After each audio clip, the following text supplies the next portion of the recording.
আসসালামু আলাইকুম রহমতুল্লাহ বারকাতুহু। পৃথিবীর মধ্যে মুসলমানরা সবচেয়ে বেশি নির্যাতিত হচ্ছে, তাই মুসলমানদের পক্ষে আমি কয়েকটি কথা বলবো। আপনারা আমার এই কথাটিকে একটু খেয়াল করে শুনবেন। মুসলমান ভাইরা, আমাদের স্লোগান হওয়া উচিত, ফিলিস্তিন জিন্দাবাদ, ইসরায়েল নিপাত যাক। ফিলিস্তিন জিন্দাবাদ, ইসরায়েল নিপাত যাক। ফিলিস্তিন জিন্দাবাদ, ইসরায়েল নিপাত যাক। এই স্লোগানে আমরা যেন উজ্জীবিত হই। আমরা ফিলিস্তিনের পাশে দাঁড়াবো এবং ইসরায়েলের বিরুদ্ধে রুখে দাঁড়াবো এবং ইসরায়েলি পণ্য বর্জন করব। আল্লাহ তাআলা যেন নিজস্ব মদদ দ্বারা ইসরায়েলকে ধ্বংস করেন, ফিলিস্তিনকে রক্ষা করেন। করা শুরু হয়েছে, তার প্রমাণ ইতিমধ্যে আমরা পেয়ে গিয়েছি। ভাইরা, আল্লাহর নিজস্ব মদদ দিয়ে ফিলিস্তিনকে রক্ষা করার কিছু প্রক্রিয়া আল্লাহ চালাচ্ছেন এবং শুরু হয়ে গিয়েছে। দেখুন, নদীতে মাছ রূপে ইসরায়েলি সৈন্য এবং ইসরায়েলিদেরকে খেয়ে ফেলছে এবং নদীতে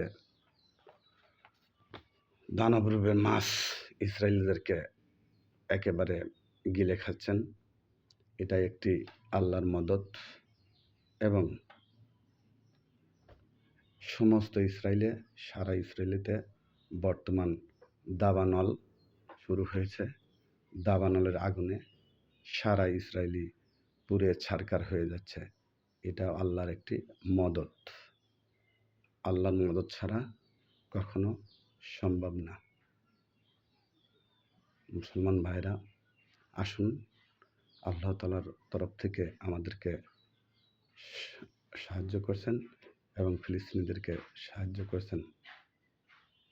তাই আমরা সবাই মিলে, মুসলমানরা সবাই ইসরায়েলি পণ্য বর্জন করি এবং ইসরায়েলি পণ্য বর্জন করায় ইসরায়েলি অর্থ অবকাঠামো ধ্বংস হয়ে যাবে।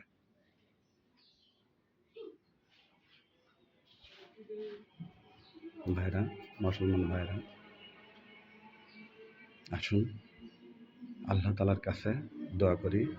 আল্লাহ তাআলা যেন ইসরায়েলকে তার নিজস্ব মদদ দ্বারা ধ্বংস করে দেয় এবং ফিলিস্তিনকে আল্লাহ তাআলা রক্ষা করেন।